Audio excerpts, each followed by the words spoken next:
एक बार फिर से आप लोग का स्वागत है मेरे YouTube channel tech study with Piyush में। और today we are going to study about the working with functions which are in chapter number third in our book. So now we start the working with functions. ठीक है, तो अब आज हम लोग को जो है आज हम लोग को वर्किंग विद फंक्शंस के बारे में पढ़ना है, जो हमारे चैप्टर नंबर थर्ड में दिया गया हम लोग की बुक में। और सबसे पहले वर्किंग विद फंक्शंस में सबसे पहले हमको ये जानना है कि फंक्शन होता क्या है। ठीक है, तो अब फंक्शंस क्या होता है कि फंक्शन इज अ सब programmes that act on data and often return a value. ठीक है, तो फंक्शन होता क्या है? फंक्शन बेसिकली जो होता है एक छोटा सा प्रोग्राम होता है। Function is a sub program that act on a data and often return a value, और कोई ना कोई वैल्यू क्या करता है? रिटर्न करता है। अब होता क्या है फंक्शन में? फंक्शन का बेसिकली कॉन्सेप्ट आपको समझना होगा।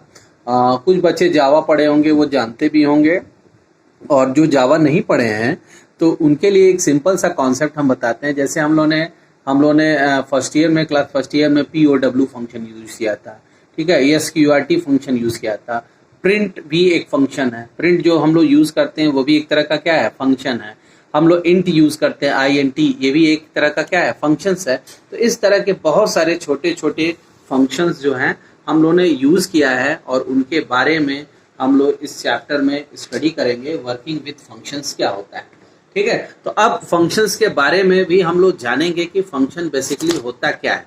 ठीक, फंक्शंस कैसे वर्क करता है, इस सब चीज के बारे में हम लोग डिटेल स्टडी करेंगे। तो हम लोग सबसे पहले हेडिंग डाल लेते हैं वर्किंग विद फंक्शंस। ठीक है, अब हमारा जो हेडिंग बनेगा वो बनेगा इस ये जो चैप्टर है, chapter number third, that is working with function. Working with function. ठीक, अब वर्किंग विथ फंक्शन में हम लोगों ने सबसे पहले फंक्शंस के बारे में जानना है, और फंक्शन होता क्या है।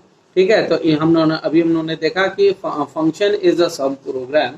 Function is a sub program that act on a data often return a value, और ये हमेशा किस पे वर्क करता है? वैल्यू पे होता है। अब देखिए फंक्शंस का बेसिकली कॉन्सेप्ट आता कहाँ से?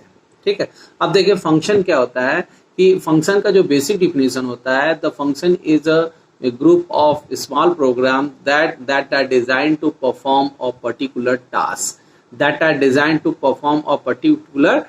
जो एक तरह का डिजाइन होता है, जो एक पर्टिकुलर टास्क परफॉर्म करता है।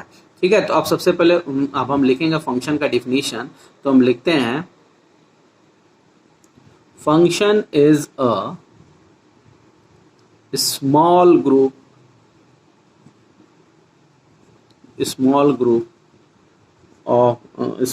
of programs,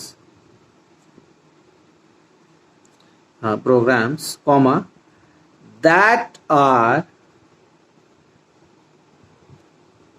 designed for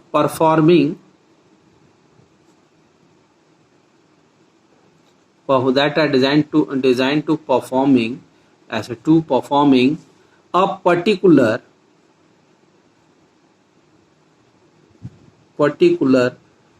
task होता है। ठीक है, तो particular task that are design to perform a particular task. For example हम लोग जान भी रहे हैं कि जैसे होता है SQRT फंक्शन। ठीक है, अब SQRT क्या करता है? अगर हमने SQRT में अगर 25 पास किया है, अगर हमने SQRT में कितना पास किया? 25, तो इसका रिटर्न वैल्यू तुरंत आ जाएगी, कितनी? 5 आ जाएगी। अगर इसी तरह से पावर फंक्शन होता है, पावर 2,3 ऐसे लिख दिया, तो इसकी जो वैल्यू आएगी 2 to power 3, यानी 2 into 2 into 2, इट मीन्स 8 आ जाएगा। ठीक है, इस तरह से परफॉर्म होगा। इस तरह से ये पावर फंक्शन होता है। ठीक है, इसी तरह से आपका इंट भी एक फंक्शन है। इंट अगर हम यहाँ पे दिखा 12.5, तो ये क्या रिटर्न करेगा? इसका जो आंसर आएगा 12 आएगा। इसी तरह से अगर फ्लोट हमने लिखा है, फ्लोट 16, तो इसका जो रिजल्ट आएगा वो आएगा 16.0। तो ये जो फंक्शंस हैं, ये जो SQRT हो गया, पावर हो गया, ये इंट हो गया, फ्लोट हो गया, ये एक तरह के प्री डिफाइंड फंक्शंस है, ये प्री डिफाइंड है। और इन फंक्शंस को कौन प्रोवाइड करता है? इन फंक्शंस को पाइथन प्रोवाइड करता है। तो ये प्री डिफाइंड फंक्शंस है। तो इसीलिए हमने लिखा है कि जो फंक्शन का डिफिनेशन लिखा है कि function is a small group of programs that are designed for the performing a particular task. ठीक है, एक स्पेसिफिक टास्क के लिए डिजाइन करते हैं। जैसे फॉर एग्जांपल, जैसे एसक्यूआरटी फंक्शन है, तो एसक्यूआरटी में अगर हमने 25 पास किया है तो ये 5 रिटर्न कर रहा है। इसका मतलब जो एसक्यूआरटी जो फंक्शन है that are design for calculating the square root of any variables, any values, ये हमेशा किसी ना किसी वैल्यू का क्या निकालेगा? स्क्वायर रूट निकालेगा। ये स्क्वायर रूट ही निकालेगा, इसके अलावा और कोई काम नहीं कर पाएगा।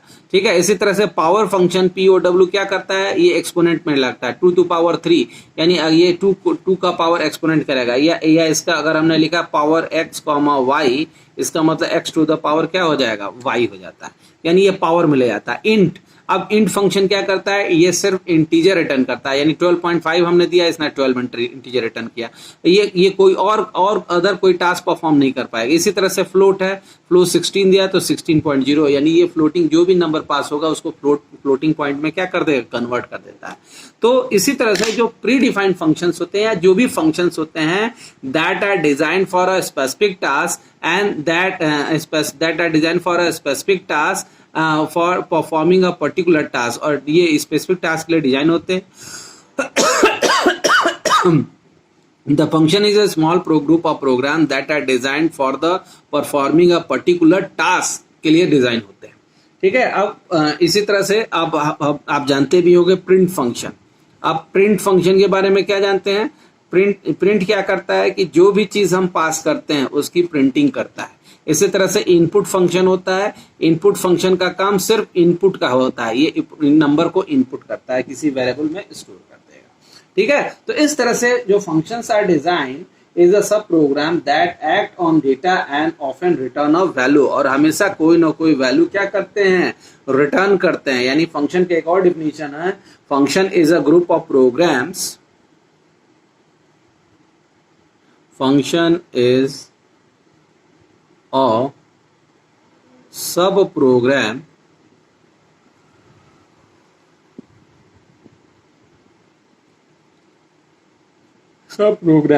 that act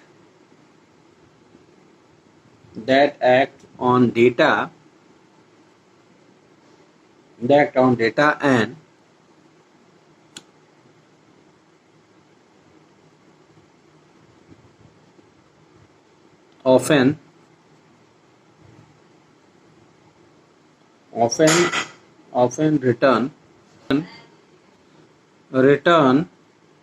often return of value। यानी इट मीन्स क्या होता है कि फंक्शन इज सब programmes that act on a data and often return a value. ये डेटा पे वर्क करता है और कोई ना कोई वैल्यू क्या करता है? रिटर्न करता है, और इस तरह से ये वर्किंग होता है। तो फंक्शन के बारे में इस तरह से है। अब देखिए, आपको एक एग्जांपल बताते हैं फंक्शन को। फंक्शन एक चीज ये भी करता है, क्या करता है कि जो भी प्रोग्राम है, कोई बहुत बड़ा प्रोग्राम है, उसको छोटे छोटे मॉड्यूल्स में तोड़ देता है। मॉड्यूलर अप्रोच होता है। तो मॉड्यूलर अप्रोच का भी वर्क करता है, या रीयूजेबिलिटी का कॉन्सेप्ट भी देता है फंक्शन हमारा। ठीक है, अब मॉड्यूलर अप्रोच क्या है? मॉड्यूलर अप्रोच ये है कि आप लोग जानिए कि जैसे मान लीजिए किसी के घर में शादी पड़ी। ठीक है, तो शादी पड़ी तो हमने क्या किया कि शादी जब पड़ी है तो हमने क्या किया कि अगर हम किसी एक ही आदमी को सारे काम दे देंगे, डेकोरेशन का काम दे देंगे, उसको खाने का भी काम दे देंगे, डेकोरेशन का काम दे देंगे, बारातियों का स्वागत का भी काम दे देंगे, सारा काम अगर हमने A to Z सारा काम एक ही आदमी को दे दिया तो वो शायद सारा काम ना कर पाए। ठीक है, तो इसलिए वो क्या कर काम सही से, कोई भी एक काम सही से नहीं हो पाएगा। तो इसलिए इसमें मॉड्यूलर अप्रोच अपनाते हैं। मॉड्यूलर अप्रोच का मतलब कि हमने क्या किया कि जो भी टास्क है, जो भी काम है, उसको छोटे छोटे पार्ट में डिवाइड कर दिया, और डिवाइड करके सबको अलग अलग डिस्ट्रीब्यूट कर दिया। इसका मतलब क्या हो गया कि खाने का हमने एक अपने रिलेटिव को दे दिया, फिर बारातियों का स्वागत किसी दूसरे रिलेटिव को दे दिया, इसी तरह से हमने डेकोरेशन का काम किसी तीसरे रिलेटिव को कर दे दिया। तो इस तरह से जितने भी वर्क थे हमने सबको छोटे छोटे मॉड्यूल्स में तोड़ दिया, और इन्हीं मॉड्यूल्स को हम बोलते हैं फंक्शंस। और ये फंक्शंस का मतलब क्या हो गया? कोई भी हमारा जो बहुत बड़ा प्रोग्राम था उसको छोटे छोटे मॉड्यूल्स में तोड़ करके फंक्शंस के फॉर्म में कन्वर्ट कर दिया गया। तो इसी को बोलते हैं, इसलिए भी फंक्शन हम यूज करते हैं। तो वर्किंग ऑफ फंक्शंस का भी ये भी कॉन्सेप्ट होता है, यानी मॉड्यूलर अप्रोच होता है। फंक्शन जब भी आएगा तो वहाँ मॉड्यूलर अप्रोच आएगा, यानी कोई बहुत बड़ा टास्क है उसको छोटे छोटे मॉड्यूल में क्या कर दिया गया, तोड़ दिया गया है, तो उसको बोलते हैं मॉड्यूलर अप्रोच।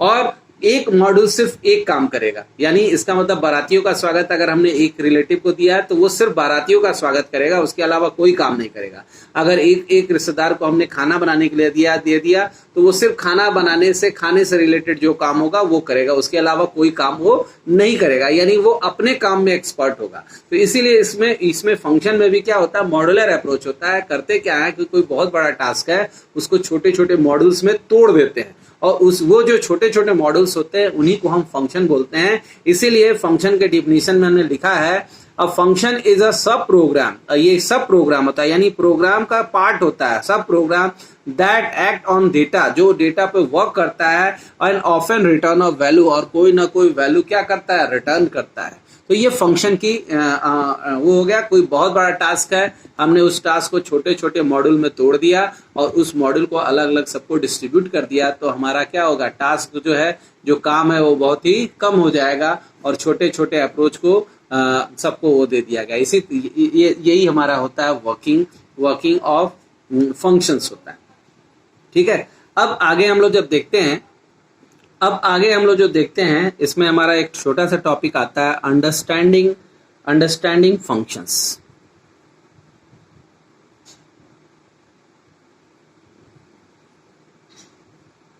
अंडरस्टैंडिंग फंक्शंस को अंडरस्टैंडिंग करना, कैसे हम फंक्शन को अंडरस्टैंड कर सकते हैं। ठीक है, तो फंक्शन के बारे में कहा गया है, in order to understand what a function is in the term of programming language on the similar programming language also support functions होता है। ठीक है, ऑल्सो सपोर्ट फंक्शंस होता है। We can create function in a program that, हम function को अपने programme में क्रिएट कर सकते हैं जो क्या कर सकता है, can have argument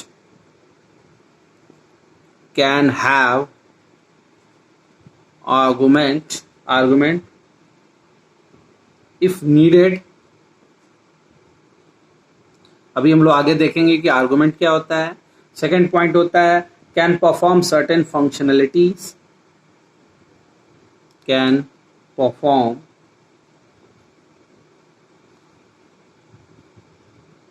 certain functionalities,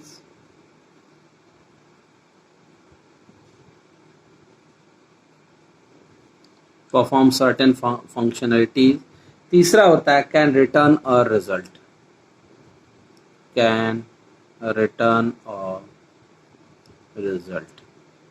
यानी इन तीनों टास्क में से वो तीनों टास्क भी परफॉर्म कर सकता है, तीनों में से एक भी कोई टास्क परफॉर्म कर सकता है जो फंक्शंस के बारे में बताया गया है। ठीक है, तो फंक्शंस जो होता है, can have a argument if needed, मतलब उसके अंदर कोई आर्गुमेंट भी हो सकता है, अगर कोई जरूरत है तो हम आर्गुमेंट भी रख सकते हैं। कैन परफॉर्म सर्टेन फंक्शनलिटीज, बहुत सारे फंक्शनलिटी को भी सपोर्ट करता है। कैन रिटर्न अ रिजल्ट, कोई वैल्यू हम रिटर्न भी कर सकते हैं, फंक्शन में कर सकते हैं। ठीक है, तो फर्स्ट ईयर में हमने बहुत सारे प्री डिफाइंड फंक्शंस को पढ़ा भी था, जैसे अभी हमने बताया भी है आपको ऊपर, एसक्यूआरटी फंक्शन या एसक्यूआरटी फंक्शन, यानी वो एसक्यूआरटी फंक्शन सिर्फ स्क्वायर रूट निकालता है। पावर फंक्शन भी हमने बताया था। ठीक है, अब अंडरस्टैंडिंग फंक्शन में अब हम फंक्शन को कैसे क्रिएट करते हैं, कैसे बनाते हैं, कैसे डिक्लेयर करते हैं। और ये जो फंक्शन की बात कर रहे हैं, इसमें फंक्शन में भी दो टाइप होते हैं, एक होता है प्री डिफाइंड फंक्शन, ठीक है, और प्री डिफाइंड फंक्शन, और एक होता है यूजर डिफाइंड फंक्शन। तो यानी प्री डिफाइंड फंक्शन मतलब ऐसे फंक्शन जो पाइथन हमको प्रोवाइड करता है, the function which is given by the Python language, we use it, predefined function, that functions are predefined functions and it given by the Python programming language. These functions are sqrt, power, float, int, input. These are the predefined function. And here now we discuss about the user defined function. And user defined functions के बारे में इस chapter में हम लोग पूरा discuss कर रहे हैं। हम जो भी डिस्कशन करेंगे वो यूजर डिफाइंड फंक्शन, मतलब जो हम ऐसे फंक्शन जो हम खुद बनाते हैं, खुद बना सके, उस फंक्शंस के बारे में बात होगी। तो उस फंक्शन को हम बोलते हैं यूजर डिफाइंड फंक्शन, और उस फंक्शन की बात हो रही है। ठीक है, अब यूजर डिफाइंड फंक्शन में जब जब फंक्शन को डिक्लेयर किया जाता है तो अब इसमें यूजर डिफाइंड फंक्शन डिक्लेयर किए जाते हैं। User defined function, user defined function should B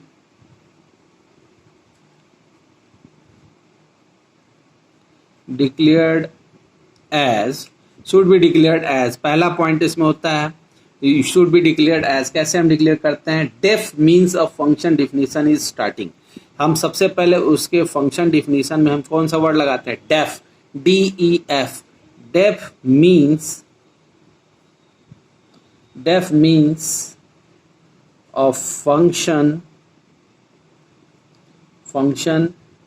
definition is starting. Function definition is starting, यानी हम सबसे पहले फंक्शन डिफिनीशन में क्या लगाते हैं? डेफ लगाते हैं। डेफ मीन्स यानी डेफ वर्ड हम यूज किया जाता है, डेफ। ठीक है। दूसरा, identifier following def is the name of the function, here the function name is, ठीक है, डेफ होता है। और वेरिएबल इनसाइड डेफ, हम हमेशा def means of function definition is started, हमेशा डेफ से यूज किया जाता है। अब जैसे फॉर एग्जाम्पल जैसे है, मान लीजिए पहला हम फंक्शन बनाते हैं। ठीक है। अब देखिए सबसे पहले दो तरह का मोड होता है, हम जानते हैं। एक होता है इंटरेक्टिव मोड और दूसरा होता है स्क्रिप्ट मोड। तो स्क्रिप्ट मोड में हम इस एग्जाम्पल को स्क्रिप्ट मोड में लिखेंगे। हम सबसे पहले लिखते हैं डेफ, ऐसे DEF। डेफ हमने लिखा, हमने यहाँ पे लिखा सम, ऐसे, और यहाँ पे ब्रैकेट में हमने एक वैल्यू दे दिया x, और ये ब्रैकेट ऐसे क्लोज कर दिया, और यहाँ पे लगता है कोलन। यहाँ पे क्या लगाएंगे? कोलन लगाएंगे। और हमने लिखा r is equal to x into x, x into x लिखा। ठीक है। और फिर हमने यहाँ पे रिटर्न हमने क्या कर दिया? R कर दिया ऐसे। ठीक है। अब जैसे ही ये लाइन लिखेंगे, जैसे ही ये लाइन लिखते हैं, इसमें होता क्या है? जैसे ही ये लाइन लिखेंगे, यहाँ पे हमने ऐसे लिख दिया। ठीक है। अब there is a colon at the end of def line, meaning it requires a block. ठीक है। अब इसका जो मेन पॉइंट होता है वो हम बता रहे हैं। The variable oblique identifier inside the parentheses are the argument। ठीक है। ये जो होता है, यानी पहला जो इसमें पॉइंट होगा, फर्स्ट पॉइंट होगा, def mean of function definition is start. Def means of function definition is starting, पहला पॉइंट हो गया। यानी डेफ, जब भी डेफ होगा तो हमारा फंक्शन डिफिनीशन वहीं से क्या होगा? स्टार्ट होगा। ठीक है। दूसरा पॉइंट है identifier following def is the name of the function where the function name is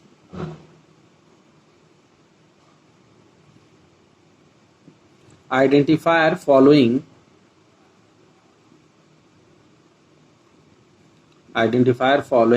def is the name of the function, name of the function, that is, here the function name is, here the function name is sum। here the function name is क्या हो गया? sum हो गया। ठीक है। here the function name is sum। the variable inside the parenthesis, the variable x inside the parenthesis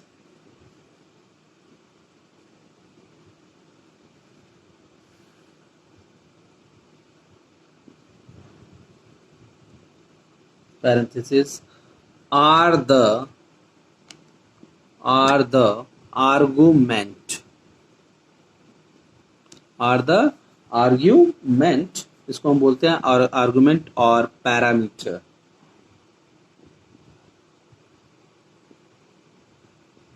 argument और parameters argument और parameters of function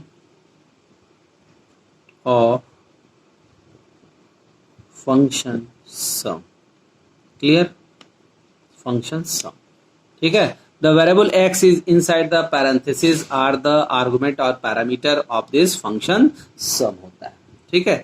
then third statement है, ये इसकी बात कर, इस एग्जाम्पल पे हो रहा है कि ये जो होगा, ये जो x होगा, ठीक है, ये सम होगा। ये जो होता है x is inside the parenthesis, parenthesis मतलब ये गोल वाला ब्रैकेट, आर द आर्गुमेंट और parameter of the function sum, इसको बोलते हैं। तीसरा पॉइंट होता है here is a colon,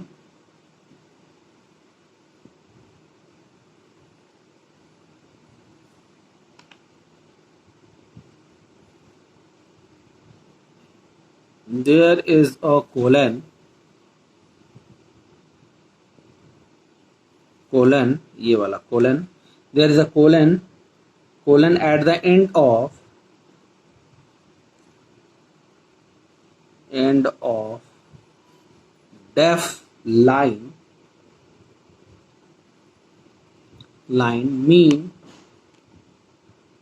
meaning def line meaning it required a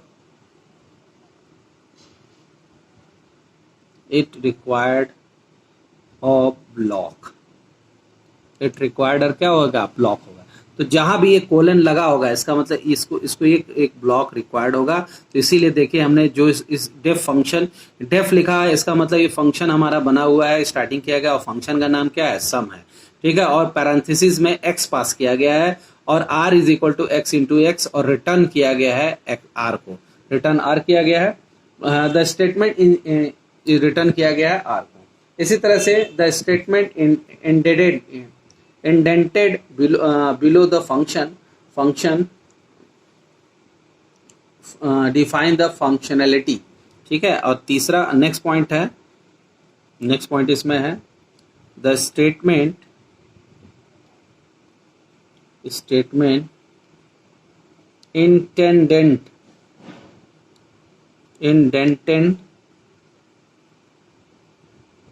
indented below, यानी इसके नीचे ये जो इसका कॉलन लगा है, इंडेंट का मतलब इसके नीचे जो स्टेटमेंट लिखे हुए हैं, indent below the functions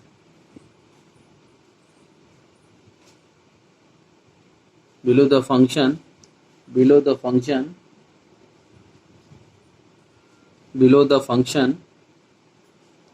define the functionality of the function, define the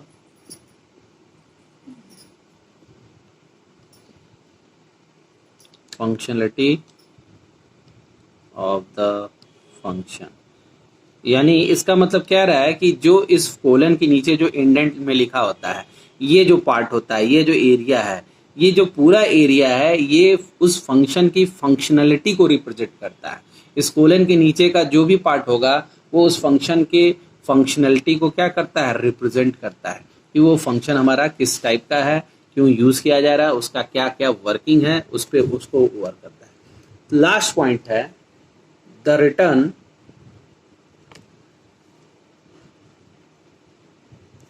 statement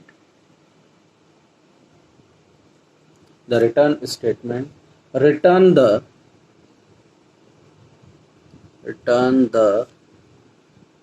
computed result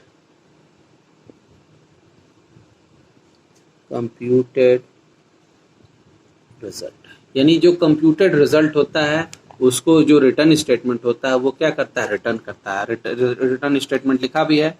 अब आप देखिए यहाँ पे x की वैल्यू है x इंटू एक्स, यानी जो भी वैल्यू आ रहा है उसको स्क्वायर कैलकुलेट करके स्टोर किस में कर दे रहा है? r में। और r के पास फाइनल रिजल्ट आ रहा है जिसको वो रिटर्न कर रहा है, जिसको वो क्या कर रहा है? रिटर्न करना है। तो रिटर्न करने का मतलब क्या हो जाता है? वापस करना होता है, ठीक है। अब इसी चीज़ को अगर हम लोग फिर से देखें कि कैसे मतलब ये वर्क करेगा, अगर इसका कंप्लीट प्रोग्राम बनाए इस एग्जाम्पल का अगर हम लोग कंप्लीट प्रोग्राम बनाते हैं आपके सिस्टम पे जो रन करेगा, ठीक है। तो सबसे पहले जैसे मान लीजिए डेफ नाम का एक फंक्शन लिया, ठीक है, हमने एक फंक्शन बनाया सम, ठीक, और यहाँ पे जो वैल्यू लिया वो x ले लिया, ऐसे कोलन बना लिया, ऐसे कोलन ले लिया। अब यानी ये जो बनाया, अब इसके नीचे हमने लिखा r is equal to x plus x, मान लो लिख दिया ऐसे, यानी जो r आएगा वो उसकी वैल्यू होगी x प्लस एस, और रिटर्न हो जाएगा, रिटर्न r हो जाएगा। हमने r को क्या कर दिया, रिटर्न कर दिया, ठीक। अब ये जो ब्लॉक बना, ये जो स्टेटमेंट बना, अब इसको रन, अब हमने यहाँ पे देखिए इंडेंट बना करके इंडेंटेशन यूज किया गया है। अब हमने लिखा a is equal to int, हमने लिखा इनपुट, इनपुट लिखा, और यहाँ पे लिखा enter a number, enter a number, ऐसे बना दिया। और फिर यहाँ पे हमने लिखा प्रिंट,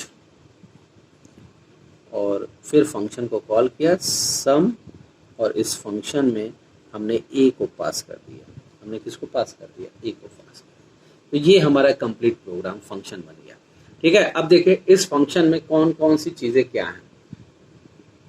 सबसे पहले ऊपर से आते हैं, यहाँ पर डेफ लिखा है, तो डेफ का मतलब ये एक फंक्शन को डिक्लेयर किया गया है, ठीक है। यहाँ पे जो सम है, यहाँ पे जो सम वैल्यू दिख रहा है हमको, सम का मतलब क्या हुआ, यहाँ पे जो सम हमको दिख रहा है, इस सम का मतलब हुआ क्या, इस सम को मतलब हमको जानना चाहिए, इस सम क्या चीज है। तो देखिए ये जो सम है, इस सम को बोलेंगे, सम को बोलते हैं नेम ऑफ द फंक्शन। ये हमारा है नेम ऑफ द फंक्शन, यानी नेम ऑफ द फंक्शन है सम, ठीक। ये जो x है, ये जो x है, इस x को बोलेंगे argument of the function, argument of function, argument of function बोलते हैं, ठीक है। नेम ऑफ द फंक्शन हो गया, ये हो गया आर्गुमेंट ऑफ द फंक्शन हो गया, ठीक है। अब ये जो एरिया है, ये जो पूरा पार्ट है, ये जो पार्ट है पूरा,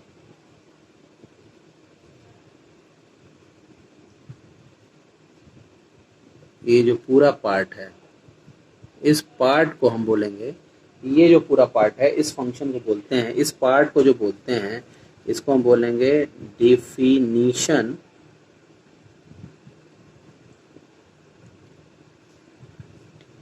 definition of some function, definition of, इसको हम बोलेंगे डेफिनेशन ऑफ सम फंक्शन, इस तरह से। नेम ऑफ द फंक्शन, ये डेफिनेशन ऑफ सम फंक्शन, आपको दिख रहा होगा ये जो पूरा पार्ट है, ये देखिए ब्लॉक हमने बना दिया है, ठीक है, फंक्शन हो गया। इस चीज को बोलते हैं, ये जो चीज है इसको बोलेंगे body of the function, body of the function sum, इसको क्या बोलेंगे, body of the function sum. ये जो पार्ट है इसको बोलते हैं body of the function sum, ठीक है। ये हो गया name of the argument, name of the function हो गया, ये हो गया आर्गुमेंट ऑफ फंक्शन हो गया, डेफिनेशन ऑफ सम फंक्शन हो गया, बॉडी ऑफ द फंक्शन सम हो गया, ठीक, ये चीज हो गया। फिर स्टेटमेंट रिटर्न, ये जो है, ये जो स्टेटमेंट है इसको बोलते हैं रिटर्न स्टेटमेंट, रिटर्न स्टेटमेंट, ये रिटर्न स्टेटमेंट हो गया। और ये कंप्यूटेड वैल्यू को रिटर्न करता है, स्टेटमेंट टू कंप्यूटेड रिजल्ट, और ये रिटर्न स्टेटमेंट, और इसमें लिख लीजिए कंप्यूटेड रिजल्ट, ये हमेशा कौन सी वैल्यू रिटर्न होती है, कंप्यूटेड रिजल्ट रिटर्न होता है, ठीक है। इसी तरह से ये हो गया। अब ये जो पार्ट बन रहा है, ये जो पार्ट है, ये सेकंड और नीचे वाला जो पार्ट है, इस पार्ट को हम बोलते हैं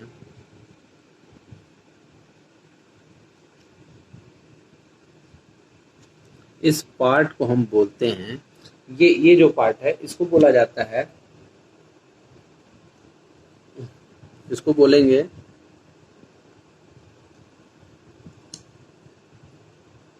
this is not a part of function sum. This is not a part of function sum. ये sum फंक्शन का पार्ट नहीं है, ये फंक्शन का पार्ट नहीं है। इसको हम बोलते हैं मेन फंक्शन। इसको हम क्या बोलते हैं? मेन अंडरस्कोर फंक्शन बोला जाता है। इसको हम क्या बोलते हैं? मेन फंक्शन बोलते हैं। ठीक है। और यहाँ पे ये जो सम लिखा हुआ है, ये जो फंक्शन, ये सम लिखा है, ये फंक्शन, इसको हम बोलते हैं फंक्शन कॉलिंग। ये क्या चीज़ है? इसको बोलते हैं फंक्शन कॉलिंग। ये function call inside the print, inside the print होता है।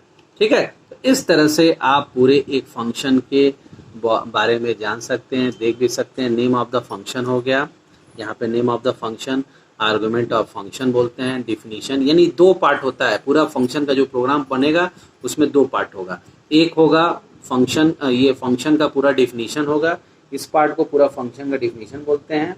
और ये जो पार्ट है, देखिए यहाँ पर डिफिनीशन ऑफ सम फंक्शन होता है, और इस पार्ट को बोलते हैं मेन फंक्शन। इसको हम क्या बोलते हैं? Main function. This is not a part of the function sum. और यहाँ पे हमने इस फंक्शन को, सेम फंक्शन का नाम सेम है, यहाँ पे भी सम है और यहाँ पे भी क्या है? सम है। तो ये function call inside the print function, हमने इस प्रिंट फंक्शन के अंदर इसको कॉल किया।